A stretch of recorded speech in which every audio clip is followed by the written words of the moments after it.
Ovo je šakal. Do pre 30 godina u Srbiji je retko koji čuo za njega, a još manje znao kako izgleda. A onda su se početkom 90-ih lovci iz Dubravice kod Požarevca prvi put sreli oči u oči sa njim. Sticam okolnosti, ja sam imao sreću da ga prvi odstrelim 95. godine, ali ne u ovom potezu. Posle toga smo imali još 2 odstrela, međutim kod njega je interesantno da on je jako reproduktivan, da praktično i ono mladunče koje se s početka godine okoti već bude polno spremno do kraja te iste godine. Pretpostavlja se da su prvi šakali u okolinu Požarevca došli preko Dunava iz Rumunije. Tokom decenija ovaj predator proširio se po čitavoj Srbiji, zatirući u lovištima sve na šta naiđe, jer nema prirodnog neprijatelja.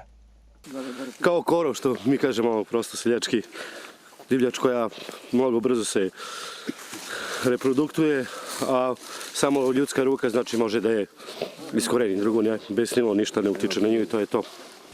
Dubravičani koji su se prvi susreli sa šakalom već 6 godina organizuju hajku Novu zver. Istina, hajka je prvobitno bila zamišljena kao lov na lisicu, ali se njen broj u lovištu drastično smanjio upravo zbog namnoženih šakala.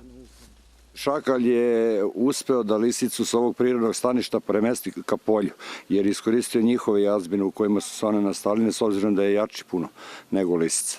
Sad čekamo da pogon krene i da odradi svoje.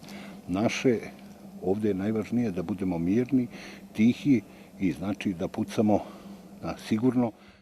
Ove godine u Dubravičkoj hajci je učestvovalo preko 60 lovaca iz Srbije. Lovilo se po teškim, močvarnim terenima na prostoru oko ušća Velike Morave u Dunav, gde šakala ima u velikom broju, ali se vešto skriva u trsci i čestarima.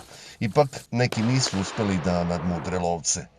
Ja gledam i on izlazi iz malog topoljara i seče pravo preko ranja. Ja sam stojao tu 2 vrbe i čekam ga da mi da poziciju da ga pucam, ali on ide glavom k meni.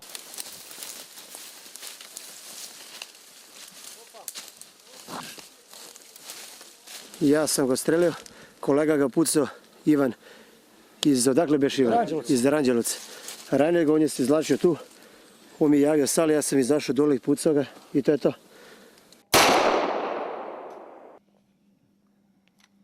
Ovo je prvi šakal ove godine, prvi šakal iz nove puške, posle 15 godina lova, napokon pravo. Bilans ovogodišnje Dubravičke hajke je 6 odstreljenih šakala i 1 lisica. Lija se našla na nišanu Ivana Radovića iz Aranđelovca, a najkrupnijeg šakala odstreljuje Dragan Vasić iz Sirakova.